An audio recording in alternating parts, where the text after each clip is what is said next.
This is what we're asking our children to read. It's a strap-on dildo. A fourth grade teacher posted in March that she was buying the ABC Book of Equality for her class library. I think it's a book for a sex cult. You're creating deviants who won't be able to function as an adult in society.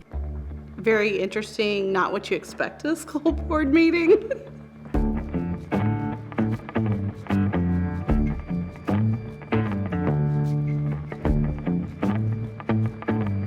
Back in March of 2020, our school board unanimously approved the high school English language arts curriculum, which included book club books. They were looking to have a wide variety of books that would, as we have talked, kind of reach a wide variety of children so that everyone could see themselves in some book or find some book of interest. And these are for book clubs.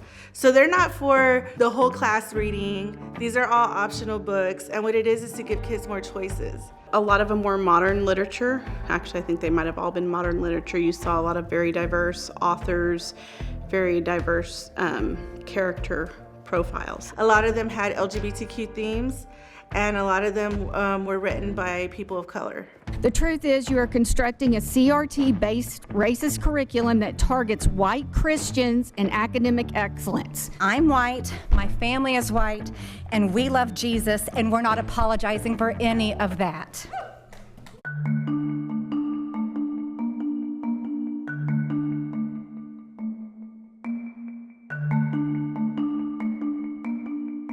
In all the books that got pulled, you see a common theme. It's LGBTQ characters, authors, BIPOC characters, authors, sexual assault victims, or dealing with dystopian governments. When you take away books that are depicting people who are queer, then you're telling queer people that they need to be censored, and you're telling queer people that they're damaging for students to know about. Literature allows you to see yourself. That literature allows you to see others, and if you're lucky, it's a sliding glass door where you get to step in for a little bit and live someone else's experience.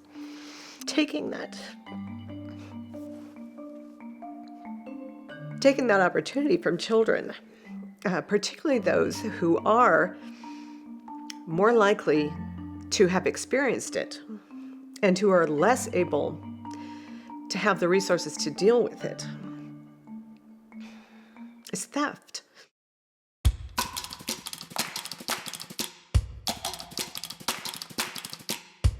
Everyone in Leander liked reading a lot, but some evangelicals in Leander did not. These kooks hated reading the whole reading season. Please don't ask why. No one quite knows the reason. It could be perhaps critical thinking causes fright. It could be their heads aren't screwed on just right. They were so offended, and how dare she do this? So right away they found out, oh, she's a teacher. Well, guess what? She wasn't anymore. She had already resigned. But they went and they started calling her school that she used to work at. It got to the point where even our Williamson County judge, he went like on a rampage on Facebook and on Twitter asking for her to get fired. He put her name, and I think he put where she worked, and he was like, kind of like saying, go get her. Like, let's get her fired. Let's teach her a lesson. One individual posted her address on a public forum. You don't think that speaking at a board meeting would cause a frenzy to where you're getting death threats. And so, that whole freedom of speech that is loudly screamed all the time, I guess it only goes one way. Why would you give children the tools to see their aggression? That's dumb.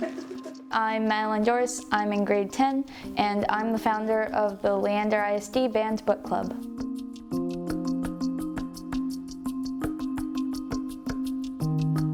More than anything else, I'm just trying to prove that as students, we care about these books. We want to read them, and we want to be able to discuss them in an educational environment.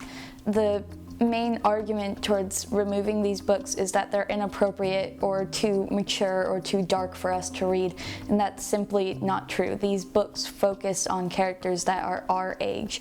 Almost all of them have protagonists that are in high school or they've just graduated high school. Saying that they're inappropriate for our age group is not logical. It doesn't make any sense. And the books that don't have characters around our age are books focusing on issues that face people in America. They're about sexual assault, they're about police states, things like that that are becoming worse and worse realities where we live. And again, removing them is just trying to cover up that, push it away, put it in a corner, and that's not how life works.